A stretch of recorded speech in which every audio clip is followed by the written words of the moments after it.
मेरी वजह से बहू बेटे की गृहस्थी उजड़ गई।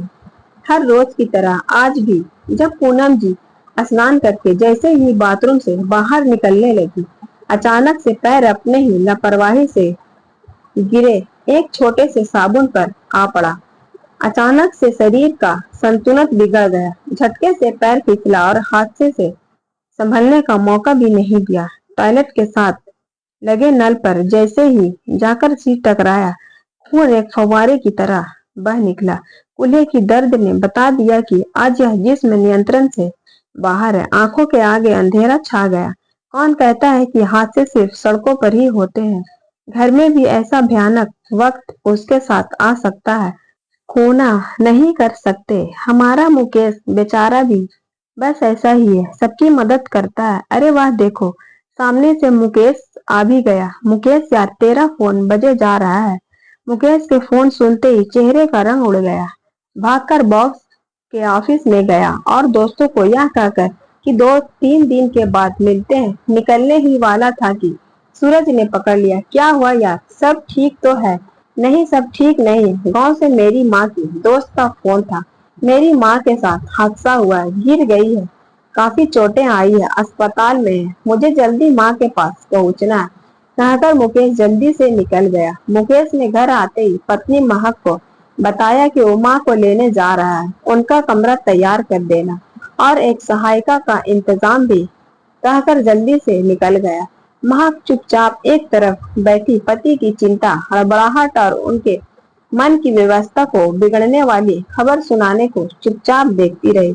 अभी 2 साल पहले ही उसने नौकरी शुरू की, घर की थोड़ी आर्थिक व्यवस्था संभलने लगी, बैंक की नौकरी मिली, बच्चों के साथ अब कभी कभार शॉपिंग या अच्छे रेस्टोरेंट में खाने के लिए सोचना नहीं पड़ता था। इस नई दैनिकचर्या के साथ महक ने अपना अच्छा तालमेल बिठा लिया था। लेकिन अब माँ के आने से फिर से एक नई शुरुआत। मन से वो इस आगमन के लिए बिल्कुल तैयार नहीं थी, लेकिन जिम्मेदारी से पीछे हटना इन परिस्थितियों में बिल्कुल गलत और अभय था। महक ने जल्दी ही खुद को इस सबसे बाहर निकाला और बच्चों के स्कूल पीटीए के लिए जाने तैयार होने लगी, जिसके लिए आज उसने छुट्टी ली थी। 3 दिन के बाद मुकेश गांव के घर की जिम्मेदारी पड़ोसी को देकर माँ को लेकर नोएडा चला आया। महक ने दिखावे के भाव से सासू माँ का अच्छा स्वागत किया। शुरू के कुछ दिनों तक महक चुप रही। उसके लौटते ही माँ के लिए रखी सहायिका घर चली जाती। महक शाम को घर आते ही व्यस्त हो जाती। बच्चों को होमवर्क, रात का खाना, सुबह के खाने की तैयारी उसकी कुछ ही दिनों में बस होने लगी। मुकेश से मदद की ना पहले उम्मीद थी ना अब। पहले कभी कभार वो 1-2 दिन यूं ही निकाल लेती, बच्चों के लिए सैंडविच बना दिए, अपने दोनों के लिए फ्रिज में बचा कुचा निकाल लिया। लेकिन अब हर रोज उसे आकर पूरा काम करना पड़ता था। खर्चा दिन पर दिन बढ़ने लगा। माँ की दवाइयाँ, खुराक, सहायिका का वेतन। महक पहले कम फिर ज्यादा बड़बड़ाने लगी। पति काम से आता तो पत्नी का फूला शिकायतें से भरा चेहरा दिखता। बच्चों पर घर की नकारात्मक गतिविधियों का असर ना हो, इसलिए मुकेश हर बात को बंद कमरे में सुलझाने की कोशिश करता और कभी थका मादा होकर भी पत्नी और बच्चों को खाना खिलाने बाहर ले जाता। पूनम जी साथ तो नहीं जाती, लेकिन शुक्र मनाती कि थोड़ी देर के लिए चिक से निजात मिलेगी। धीरे धीरे पूनम जी ठीक हुई तो सहायिका की सबसे पहले महक ने छुट्टी की। फिर धीरे धीरे सास की तरफ घर के काम खिसकाने लगी। पूनम जी अभी पूरी तरह से खुद को स्वस्थ नहीं महसूस कर रही थी, लेकिन चुपचाप वक्त को धक्का दे रही थी कि एक दिन सब ठीक हो जाएगा। और ना हुआ, उसका अपना घर तो है। पूनम की चचेरी बहन जो विदेश रहती थी, उसके एक दिन मुकेश को फोन पर एक छोटा सा काम दिया कि उसने ज्वेलर के यहाँ कुछ गहने ऑर्डर किए हैं और वे उसे रुपये भेज रही है। वे ज्वेलरी वहां से उठाकर निर्धारित जगह पर पहुंचानी है। मुकेश ने घर आकर महक के साथ 3 दिन बाद चलने का प्लान किया। महक बहुत खुशी से तैयार हो गई। आखिर गहने न भी लेने को देखने का भी मौका बढ़िया है। आए दिन महक सास के लिए जब काफी काम छोड़कर जाने लगी तो पूनम जी ने महक से खुलकर इस विषय पर बात करने का मन बनाया। पूनम जी ने जैसे बोला, महक ने तो जैसे शिकायतें की छड़ी लगा दी। हम तो बहुत मजे से रह रहे थे। ये खर्चा, ये काम, सब आपके आने के बाद बड़ा है। आपका दिल करे ना करे, माँ जी काम तो करवाना पड़ेगा। मैं काम के लिए नहीं इनकार करती, लेकिन तुम धीरे धीरे करके मेरे लिए काफी काम छोड़ जाती हो। मैं थक जाती हूँ। उस पर से तुमने बच्चों की आया भी हटा दी है। उन्हें भी मुझे देखना पड़ता है। कभी दोनों में बहस चल ही रही थी कि मुकेश हाथ में मिठाई का डब्बा लेकर ऑफिस से आया, लेकिन दोनों ने डिब्बे की तरफ देखा ही नहीं। एक दूसरे पर दोषारोपण करती रही। मुकेश चुपचाप जाकर सो गया।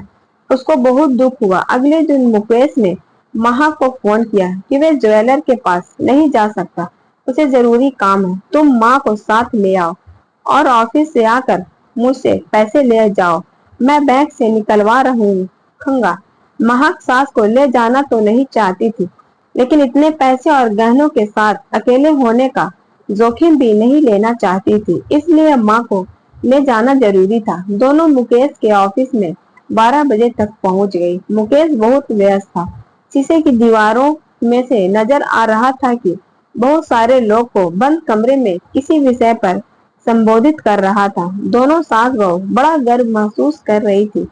तभी कर्मचारी हाथ में 2 कप कॉफी लेकर आया और आते ही उसने कहा कि आप दोनों को बहुत बहुत बधाई। दोनों हैरानी से उसकी तरफ देखने लगी। वे उनके चेहरे की भाषा समझे बिना ही बोलता रहा। कल मुकेश भैया का प्रमोशन हुआ, अब वो वाइस चेयरमैन है। मुकेश भैया की मेहनत, लगन और स्वभाव ने उसे यह मुकाम दिलाया है। भाभी मिठाई कैसी लगी? मैं बड़ी खास दुकान से लाया था।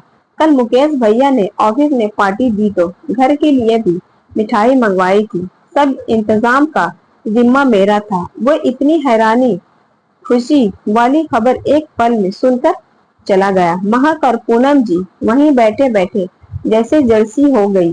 कुछ देर खामोश रहने के बाद पूनम ने बोलना शुरू किया। आज इतनी बड़ी खुशी की खबर मुकेश आकर हमसे बांट ही नहीं पाया। मिठाई भी लेकर आया और मैंने एक पल के लिए उस डिब्बे की तरफ देखा भी नहीं। उसे इस दिन का पता नहीं कब से इंतजार था। हर छोटी बड़ी अपनी कामयाबी आकर मुझसे आकर बांटता था। आज अंदर ही अंदर घोट लिया। उसने खुद का खुशियां पीछे रह गई। घटिया बातें खास हो गई। कैसी परिस्थितियां पैदा कर दी। मैंने अपने ही बेटे के घर की सोचा था। कभी बहू बेटे की गृहस्थी की खुशियों के आड़े नहीं आऊंगी। आपसे प्रेम प्यार समझ कभी कम नहीं होने दूंगी।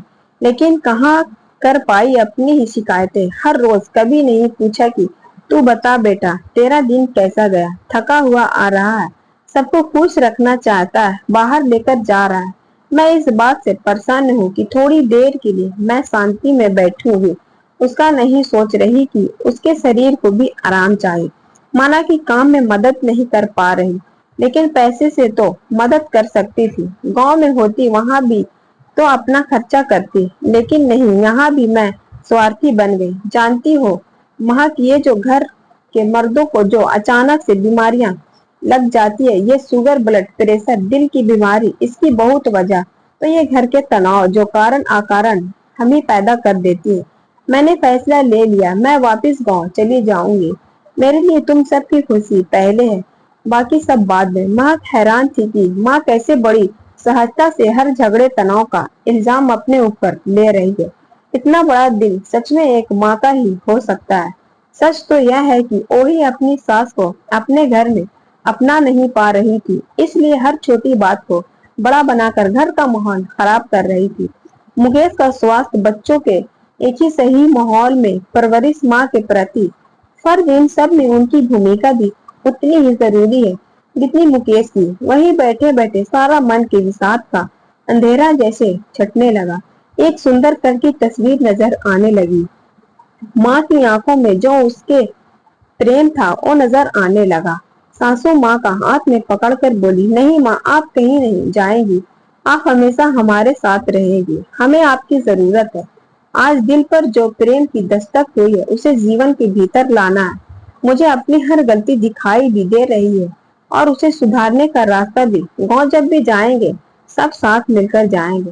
पूनम जी ने प्यार से महक को देखा और उसके हाथ को अपने हाथ में लेकर भावुक होकर मुस्कुराकर सहमति में सिर हिलाने लगी। तभी मुकेश पैसे हाथ में लेकर आ गया। माँ पत्नी को साथ में हंसते देखकर बोला, अरे वाह, आज कहीं सूरज पश्चिम से तो नहीं निकला।